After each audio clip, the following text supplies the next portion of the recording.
Alfonso's here, the godfather of the game. Many years of wisdom, remember his name.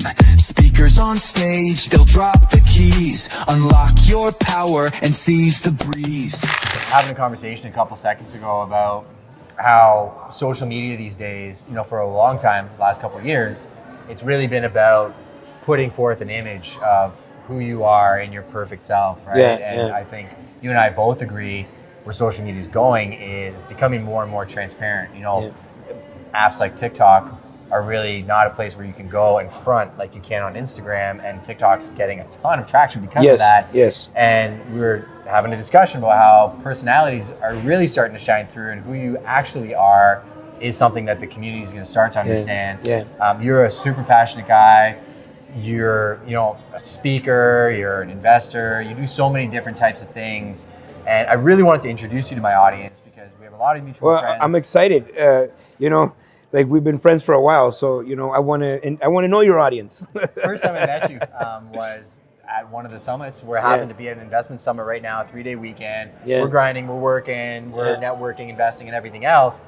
But your style just blew me away, right? Look at the guy. But you too, my man. I love the shirts, and you always, I was gonna wear a tie today. I was like, and then I saw you with a tie. Well, you know what? I'm working. Yeah, so the guy that's working has to kind of present himself with the tie on. The guy with the money is the guy that doesn't have to wear the tie. Well, you know what? I really loved when I met you, and you probably don't remember this, but you were wearing Gary V's. Oh, that's right. Yeah, you had a suit with the Gary V. Yeah. So I'm like that. He's my type of guy. Yeah. So I can tell already. Where you I can tell a lot about you by how you carry yourself, and I know that we would definitely get along, and we started talking, and we hit it off right away. Brother from another mother. I mean, you real recognize as real in that aspect. Yeah. You get drawn to people that are like yourselves, right? Yeah. We're both super high energy, and we gravitate towards people that are like that. You said if you're a linear thinker or an engineer. Be that. Yeah, do that.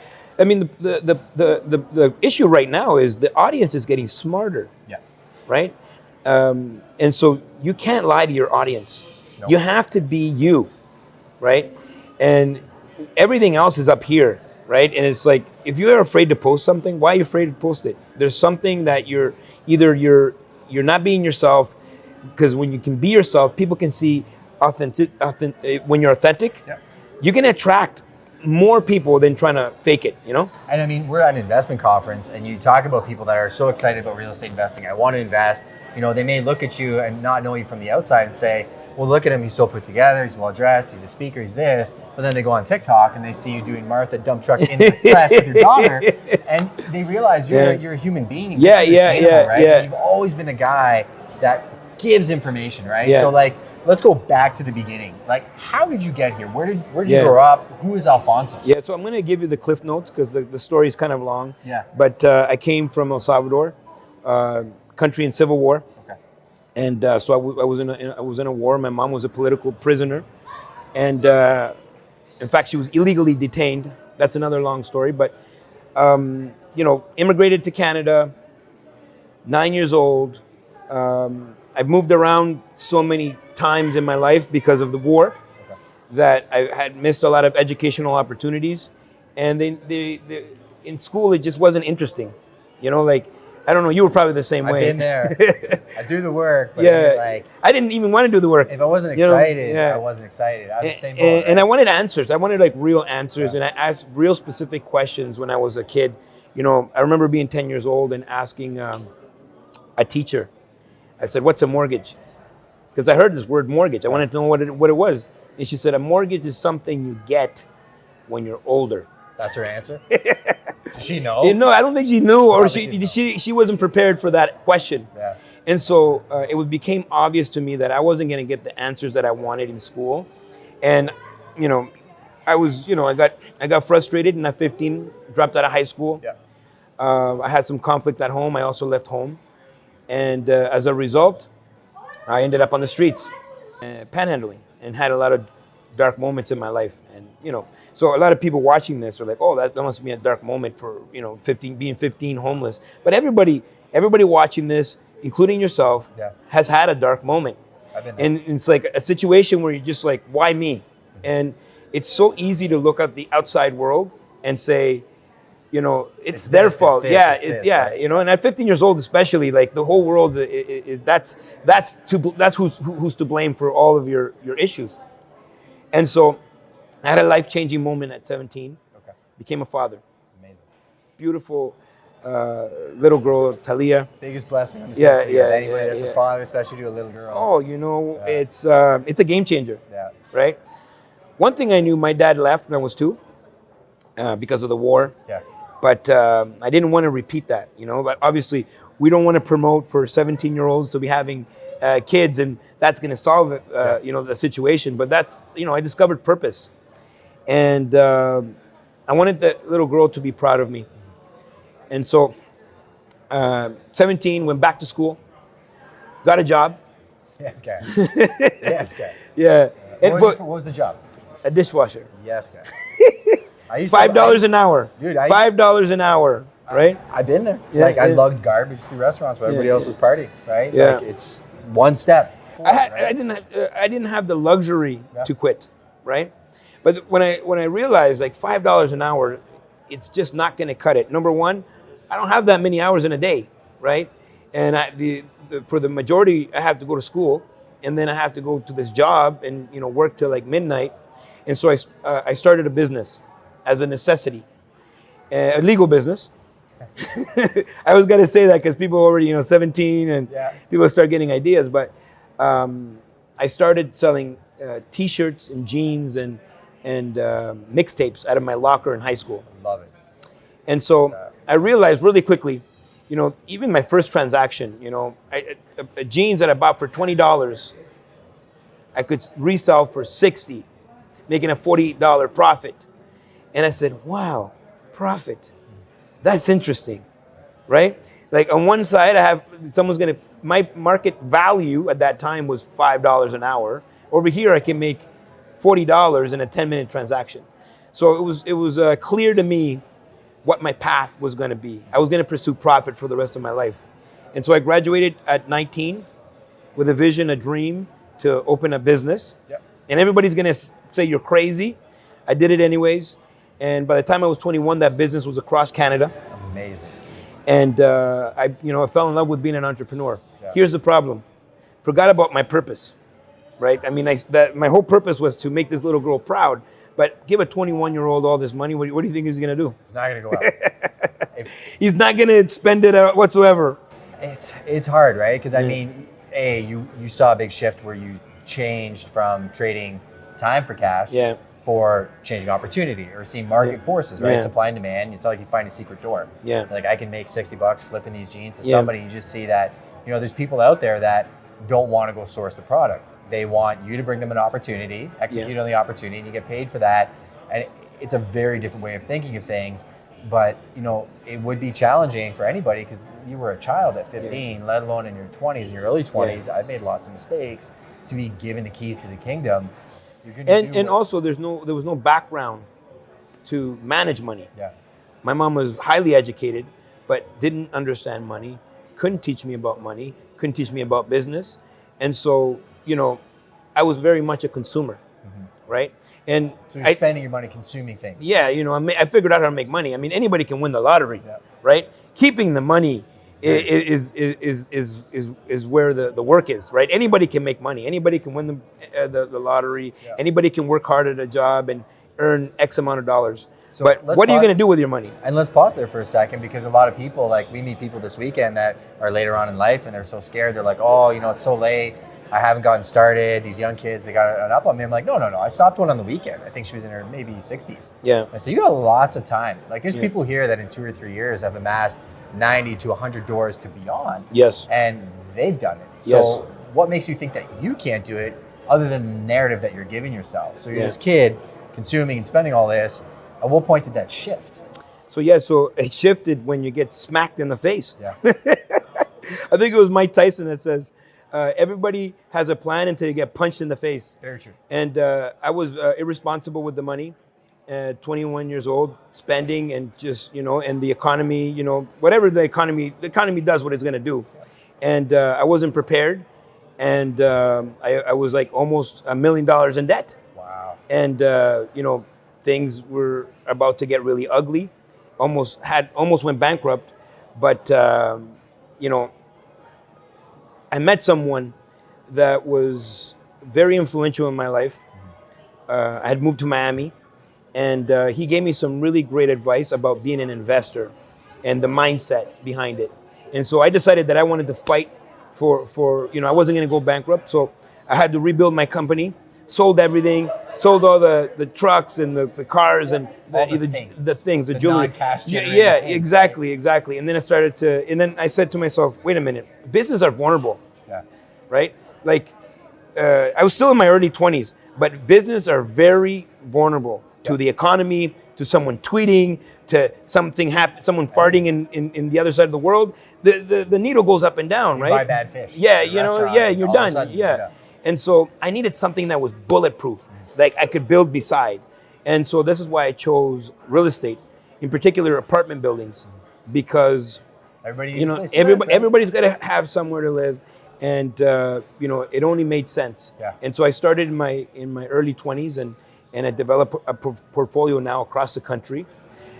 Systems. How big's the portfolio? We control about 500 doors. That should give you some inspiration if it hasn't before, right? Yeah. What was the first one, and how did that? So the first, so you know, and this is I was saying this to someone earlier, because you know, we tend to live beneath our potential, right? And so someone asked me the question, what would you do if you were starting over again? Like, what would you do differently? And my answer is simple. I would level up as fast as possible, because I spent a lot of time with the onesies and the twosies and the threesies, where, you know, it's okay to start there, but if you stay there, you're gonna get caught up with all the madness of plunging a toilet and this and that. You're working for your tenants. Same amount of work. Yeah. Very different. So this is what I did. I said, where do I want to be? Yeah. I want to be here, and so I need to operate as if I already have that right now. So what do I need? I need good people.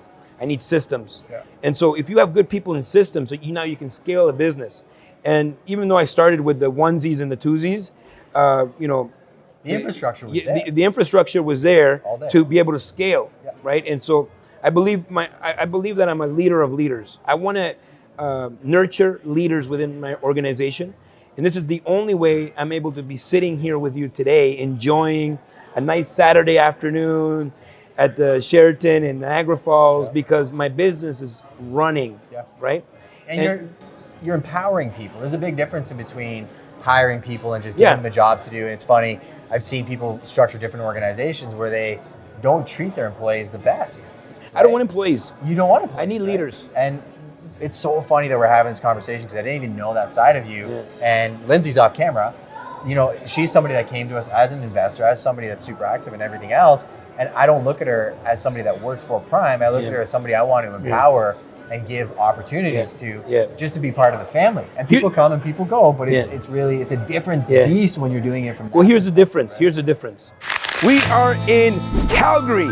Yeah! And we are about to make history, because for the very first time in Wealth Genius history, we are bringing the Expand Investor Conference right here to Calgary. And we're excited. November 6th, 7th, and 8th. Get your tickets right away, because we're gonna have over 60 different presenters, over 100 different vendors, over 1,000 different attendees, all at Expand Investor Conference right here in Calgary. There's never been a better time to get involved in real estate than right now. You gotta come and learn how to optimize and maximize all the opportunities that are available right now. It's our 10th edition of this massive real estate investor conference, one of the biggest in Canada, and we're making history because we're bringing it to Calgary for the very first time. Get your tickets, be there or be square. An employee checks out at 5, right?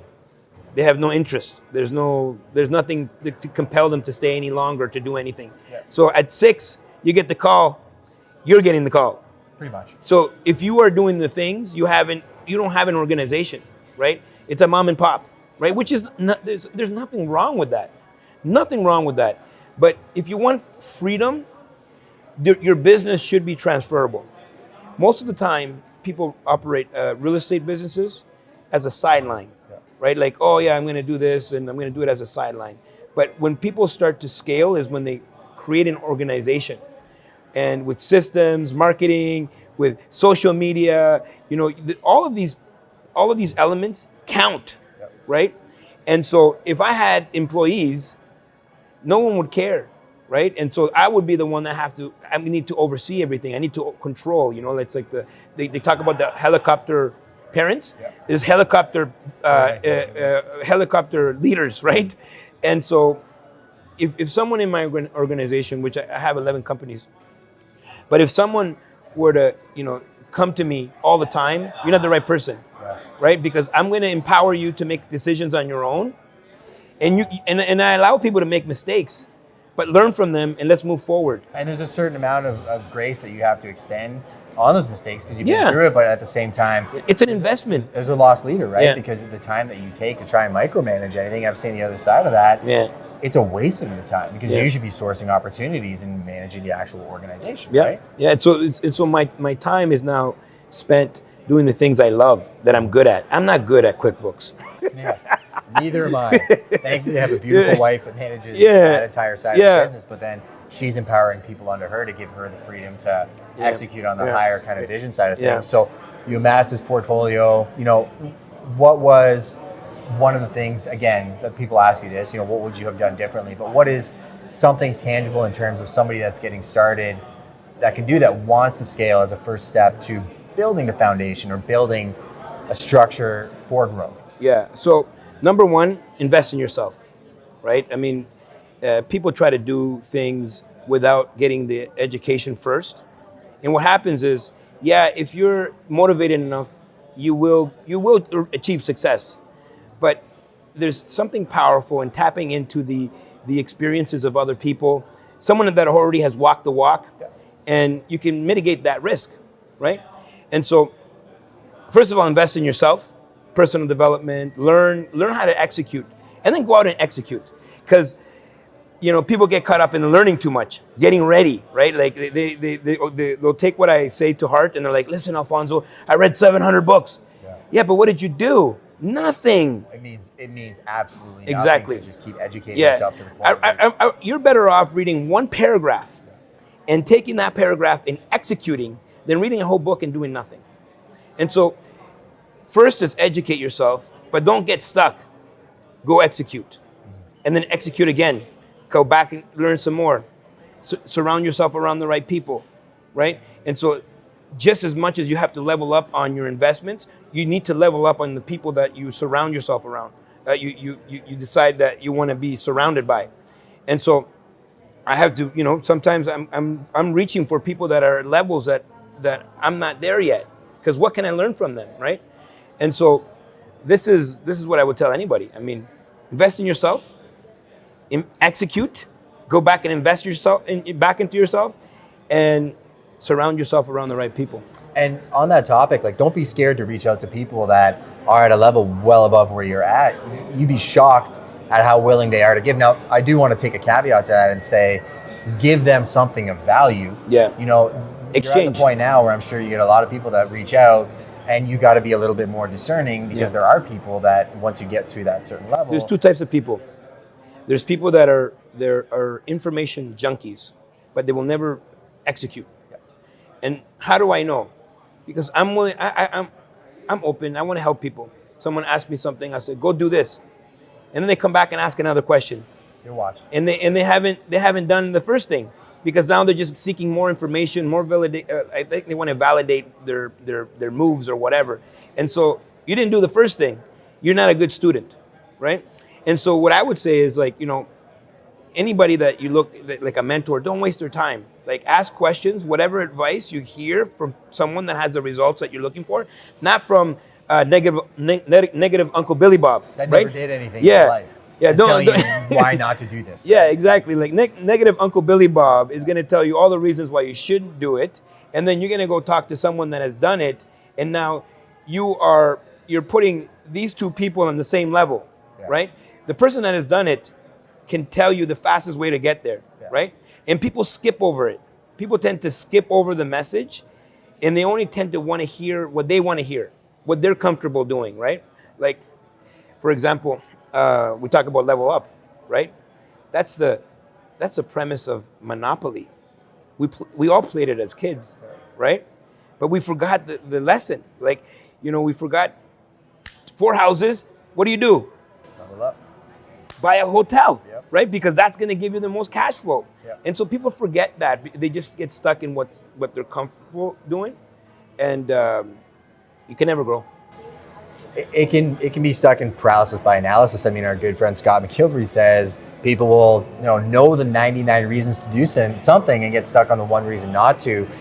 And I see it, right? Like it's one of those things you give and you give and you give. And I mean, honestly, I believe in abundance. I believe in being an open book. And sometimes people will come back and, it may be a waste of time or, But I love them. I love them to death because they just gotta love them, right? they just don't get it yet, right? Yeah. And there will be a light switch that goes off at some point in time or not. But it's one of those things that you don't know unless you're giving. And what you're doing now, people, it's what I love about social media is we can do this, we can put this out here. My audience gets to know you. Yeah. They can reach out, they can find you online and everything else and really kind of dig into your story. And you maybe, get your message out to 200 people. If you help 1 or 2 people change their lives, you're in a portion of your life with your legacy, right? Well, that's what I want. Like, when someone's going to Google me, 50 years from now or 100 years from now or 200 years from now, I want them to see all the people that I've helped, right? And I'll go above and beyond because, I mean, a purpose will evolve. And of course, my purpose is always I want to do this for my family. Yeah. But also, I also want to build legacy, right? I want to help people. I want to change lives. I want to change perspectives. And, I don't know if you know this, but I have a foundation for youth. And so a long time ago, I took this amazing curriculum, financial literacy. We talk about business. We teach, we want to teach kids how to sell, right? Imagine how powerful if someone would have came to showed you how to sell something in when you were like 12.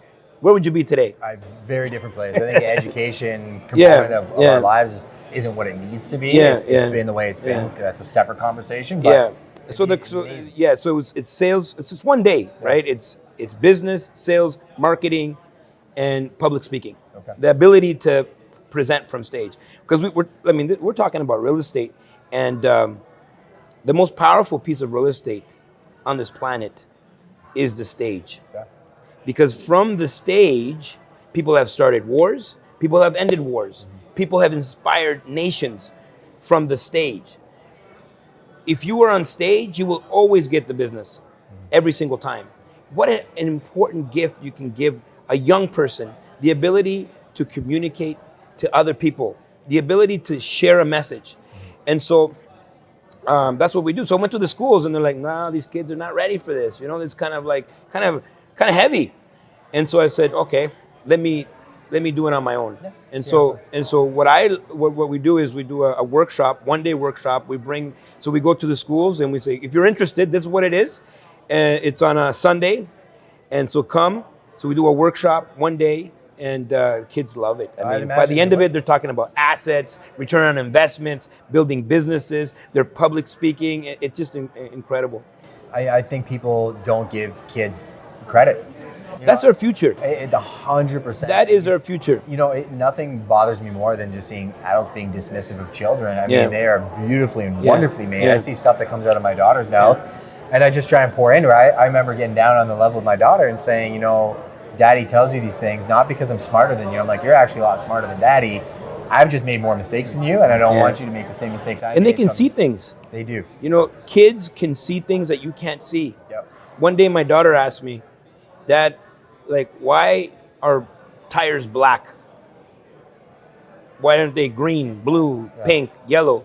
I said, that's a good question, right? I never thought about it. I mean, you just, car tires, you just assume that they would be black, right?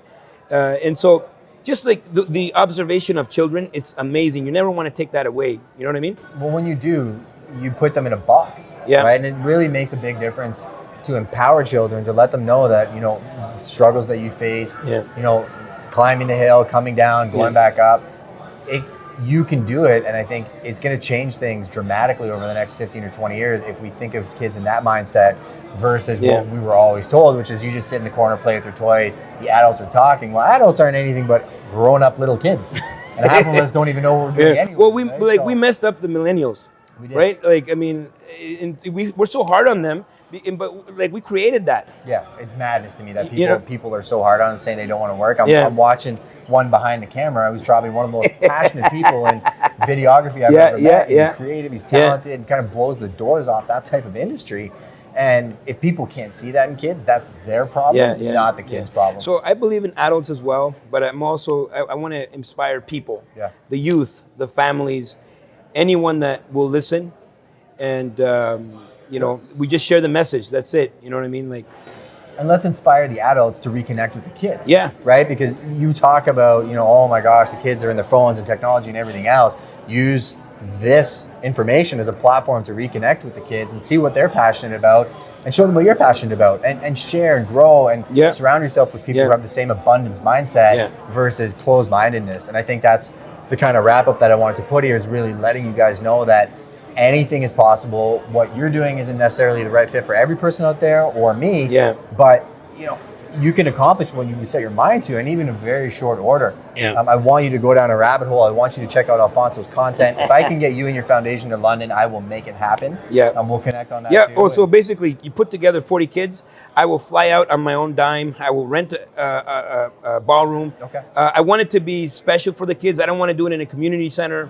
I want them to feel good with linen and just feel like this is we're investing in them, right? We'll blow the doors off. I'm excited. We're gonna talk about that off camera. But I appreciate your time, Alfonso. Yes, sir. I appreciate you as well. Like, I mean, you're doing the same thing, sharing the message, and that's incredible. Your family at this point, right? Yes, sir. Awesome. One question. Yes. What the hell is this? This is running away with your water bill. You want me to sign a check for $3 million? Before this, I was gonna buy this building. No toilets. No toilets, not one. Is there any toilets on this whole property? The 500K is not a problem. There's only one thing. There's significant capital expenditures. Do you guys have a capital expenditure plan somewhere?